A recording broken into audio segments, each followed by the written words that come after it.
My name Mm. is Rene, sounds like green, and I'm a Minnesota-based probate real estate specialist. And today I'm joined by Bill Gross, a Los Angeles-based probate real estate specialist with over 30 years experience.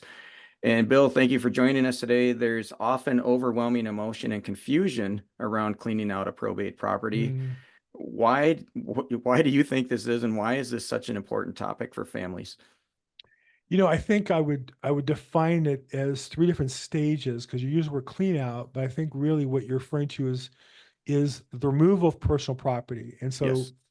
the first level are those things that are purely emotional and are sentimental in value, but have no real economic value. And then Hmm. the second would be things that are of economic value that don't have maybe an emotional value, but the have to be secured or have to be sold to maximize their value. And then the third is just things have to be removed, whether it be you pay somebody to remove them, or you can sell them and get them removed for the proceeds, cleaning out. So there's really three different levels I try to get people to think about on the clean out process. And so I also try to be careful that I don't refer to clean out when mom still has her, beloved needle points hanging on Mm. the walls, right? Some people want those.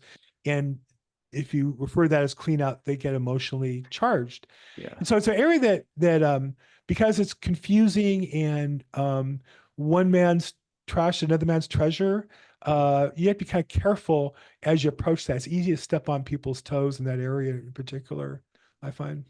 That's a really great point. And I think it's often overlooked with, or at least with some of the families that I've come across, is that thing that seems to have little monetary value to someone else, but it's emotionally charged.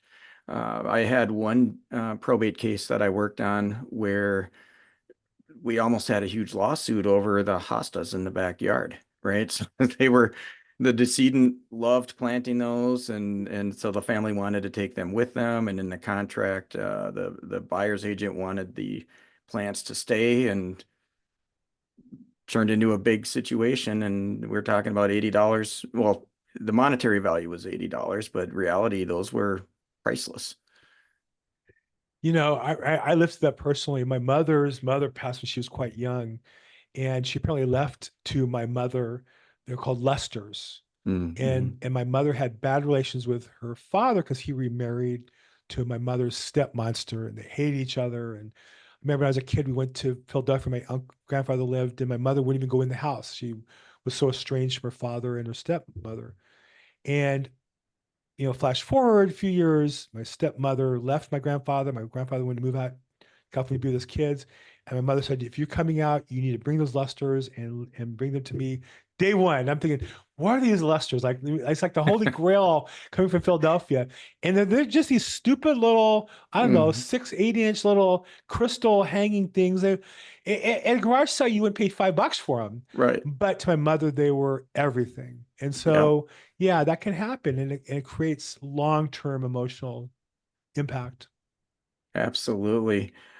So, as a probate real estate specialist, what role do you typically have in helping a family come up with a plan to remove personal property?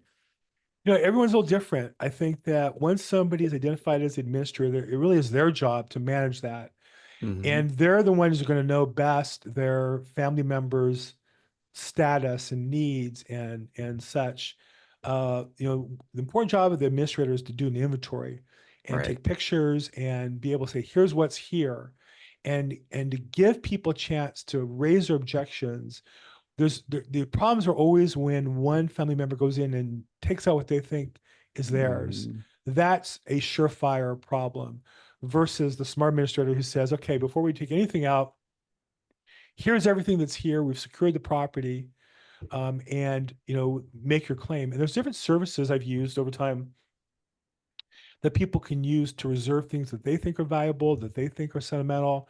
And there's different ways to do it, but the key is to start number one at the beginning. Number two, document everything. Then you have the Hmm. chance to make a fair allocation in terms of sentimental value and then economic value. Absolutely. And when you see families who don't always follow that advice, what are some of the consequences that they could face? Yeah. Well, I mean, that's one of those things where people's dysfunctional family are going to play out.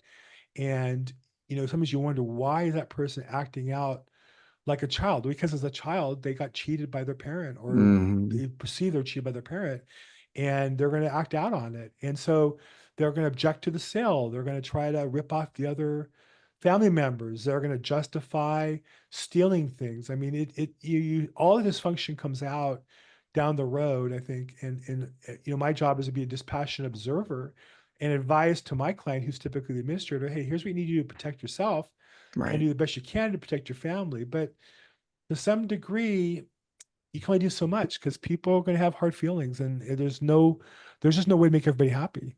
So to answer your Correct. question, I'd say that, my goal is always try to minimize that and then move quickly, move efficiently, and have a plan and work on it, and execute it quickly, because when things linger, those hard feelings get worse. I think that's a really great tip because I have consulted with some families who believe if they just let it go, that time will heal these wounds, and then Right, they come back a year later and they still have right, the same things sitting there that they still need to clean out, and people are right. still, their brother's been really great for the last 5 months, and when it's time to look at the stamp collection, he gets all fired up again.